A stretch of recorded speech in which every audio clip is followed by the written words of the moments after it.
Hey, welcome back to the channel. So this is the first video on what I hope will be a series of videos where I talk about whiskey. I wanted to share my love of whiskey as I'm embarking on a journey to understand and explore whiskey more. I already know a fair bit about whiskey, but I think you can always learn more.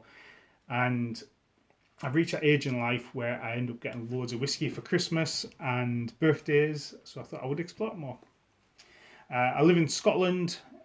Not that you can maybe tell by the accent. I love Scotland. I love the geography, people, and culture. And you cannot explore the geography, people, and culture of Scotland without coming across whiskey. So I won't just be talking about the whiskey with my love of history, and I'm going to be talking about how that whiskey fits into the environment that it's from as well. So I say I'm not an expert in whiskey, but I do have a background in the hospitality trade. I used to be an events manager in a prestigious Glasgow establishment. I've worked in bars. I know my way around the back shelf of a pub. And when it comes to whiskey, you know what? There's no right and wrongs. You like what you like. I'm not the sort of person who's going to criticise you if you decide to mix Coke with your whiskey. It's certainly not for me, not something I would do, but you know what? If that makes you happy, that makes you happy. That's my general approach to things, as long as you're not impinging on somebody else's. I'm not going to ram my opinions down your throat for something that makes you happy. And when it comes to whiskey, I'm a firm believer in the phrase, there is no bad whiskey, it's just some whiskies are better than others. So the other thing you'll notice is I'm going to start off doing miniatures. Today's miniature is going to be Arran 10-year-old. I thought it'd be funny to start off doing miniatures. That means I'm not buying big bottles of whiskey all the time. You know what? Sometimes that is a problem in itself. But primarily because this is growing out of a miniature war games channel, so I thought it'd be funny to kind of review some miniatures as well. Also means if I'm recording during the day, I haven't got a full open bottle of whiskey to go through. But anyway, cracking on. So thank you for coming on this journey with me. Who knows where we'll venture to. Like I say, I'm going to be learning about whiskey. I'll throw some of that learning into the conversation as well. Talk about the geography and history of the different distilleries and the whiskies and how the whiskies fit into this. So starting off with Arran whiskey. And I had to pick Arran first, not because it's my favourite. In fact, I've barely drunk any Arran. I can tell you exactly how much Arran whiskey I've drunk in the past, 50 millilitres. Because Arran whiskey and Arran itself is quite significant in my life. Where I live looking down the Clyde, and past Bute we can see the Isle of Arran. And I can see the mountains of Arran look like a sleeping man of Arran, like in profile. So I see that every day. I've never been to Arran. I do want to visit Arran. Arran is described as Scotland in miniature, which is probably another link to why I wanted to do a miniature Arran to begin with. So I see Arran quite a bit, but also where I got married was in West Kilbride in Seymour Hydro, looking out across the water directly at Arran.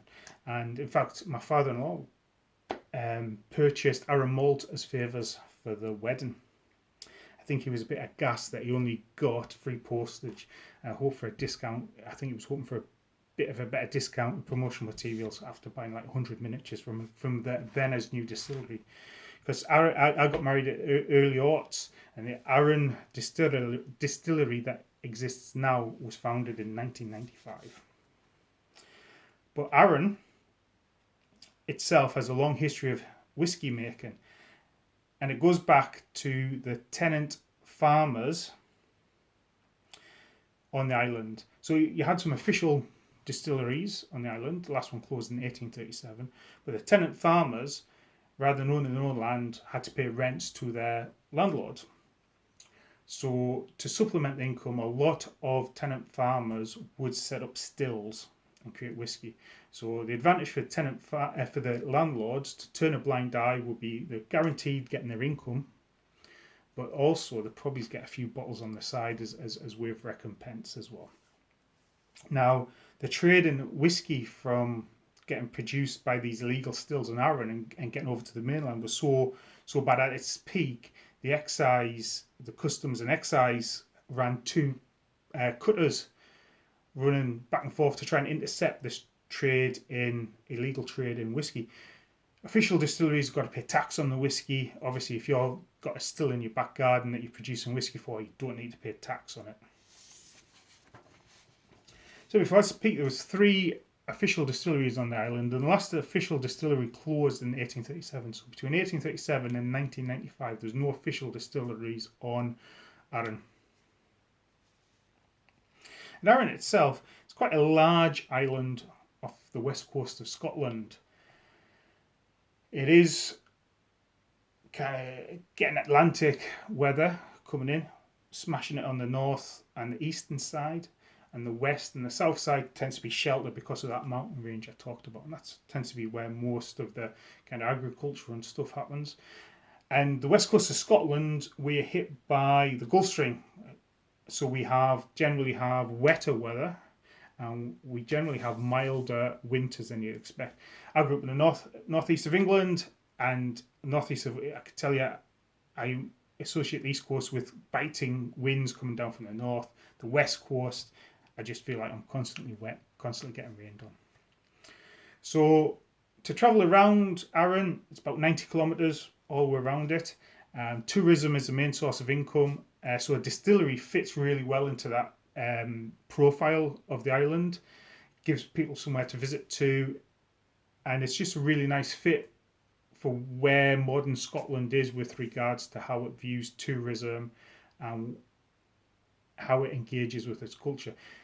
Often you'll get a image of Scotland of being like I won't say chocolate box image of Scotland. You know, if you walk down Edinburgh Princess Street during the summer, your kilts, your Scotty dogs and all that. Scotland is more than that, and forging its place in the future in the world. It's part of like forward thinking and pretty cool distilleries and looking at that and forging those links which were above and beyond those links which were almost forced on Scotland during the Victorian age. And Ireland itself's never had a large population. Looking at census information, you've got the population fluctuating over 200 years, from 3,000 to 5,000 population, and kind of dipping in and out in that itself. So Arran Distilleries itself has 2 distilleries. The Lochranza Distillery and the newly opened Lag Distillery. Lag Distillery is down on the south, both owned by the same company. So they must be doing something right. It was opened... the 1990s was not a great time for Scotch whisky, but it was opened by a gentleman called Harold Curry. He was former director of Chivas Whisky, so he was involved with that brand, which is a really powerful whisky brand in the world. So he must know what he's talking about, and set it up, and Arran exists as it does today. And the distillery prides itself on doing things as close to the old ways as possible and using local ingredients to create its whiskey. Not exclusively, but where it can, it does.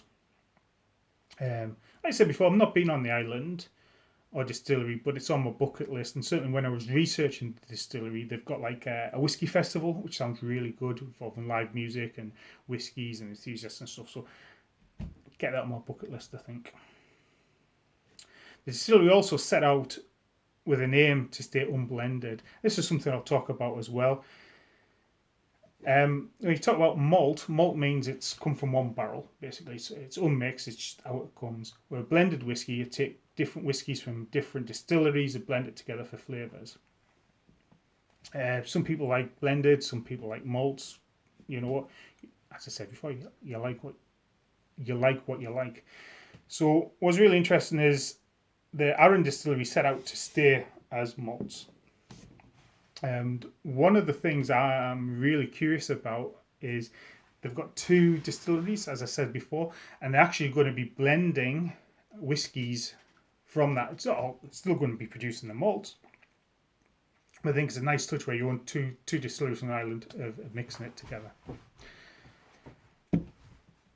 So what I'm going to sample today is an Arran 10-year-old, which is the nearest to the wedding whiskey I can get. So let's look at the colour of it. That's a real mid to pale colour. And tip the camera. Oh, I'm not going to be able to tip the camera. Need to get. It's a learning point for the next time I do this. Get my wee jobby that can alter. So I've got a whiskey glass. I'm going to take half of this to begin with. Now I'm mixing my whiskey. I'll generally take my whiskey with a drop of water. I'll take about half again with water. So I've taken about half a bottle.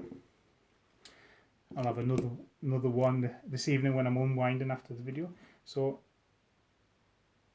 in fact, let's take a wee, since it's the first one, let's take a wee bit without any water. What I'm doing now is it's something to do like from wine tasting and stuff, getting the alcohol, getting the spirit moving in the glass, getting that nose, smelling it. Got quite a fruity smell to it. I must admit, I do like, my favourite whiskies tend to be big, heavy, peaty whiskies, and that's one of the reasons why I want to get out and explore different distilleries and taste different flavours and understand more and broaden my palate.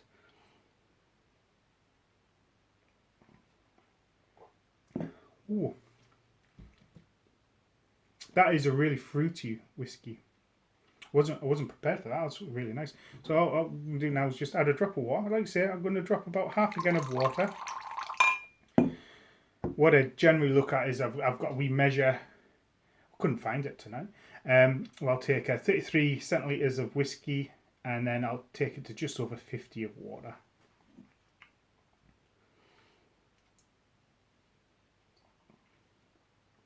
The other thing I really like about whiskey's got very warms you up. So I'm analysing the taste there. Yeah, quite a fruity, almost sweet palate. I'm getting it back of my tongue there.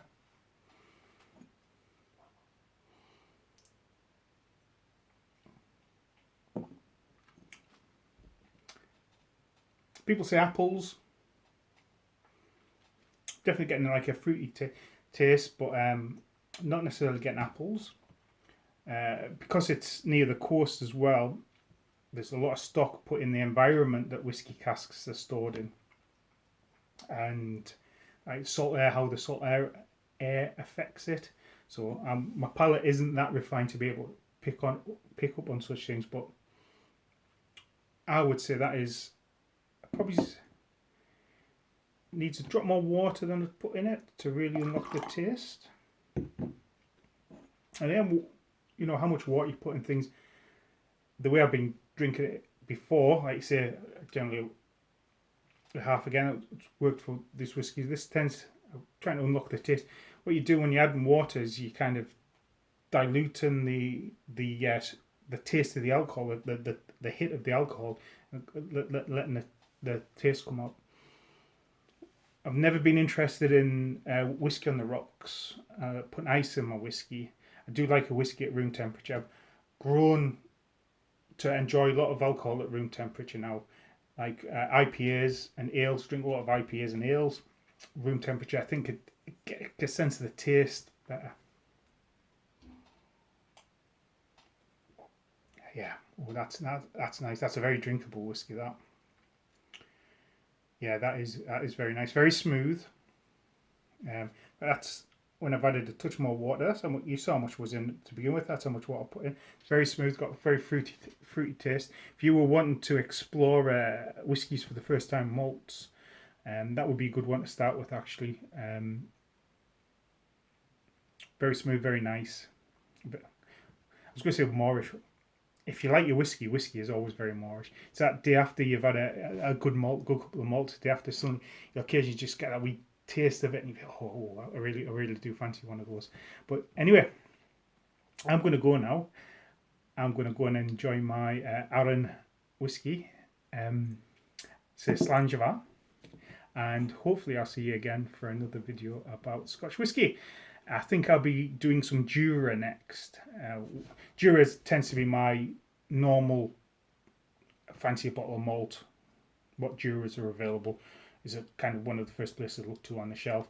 Like I say, my big Lagavulins is after a bit of a treat. That's where I'm at the moment. Who knows where I'll be with my whiskies in a year's time. But yeah, the Arran whiskies really, yeah, I really like that. That's taken me by surprise.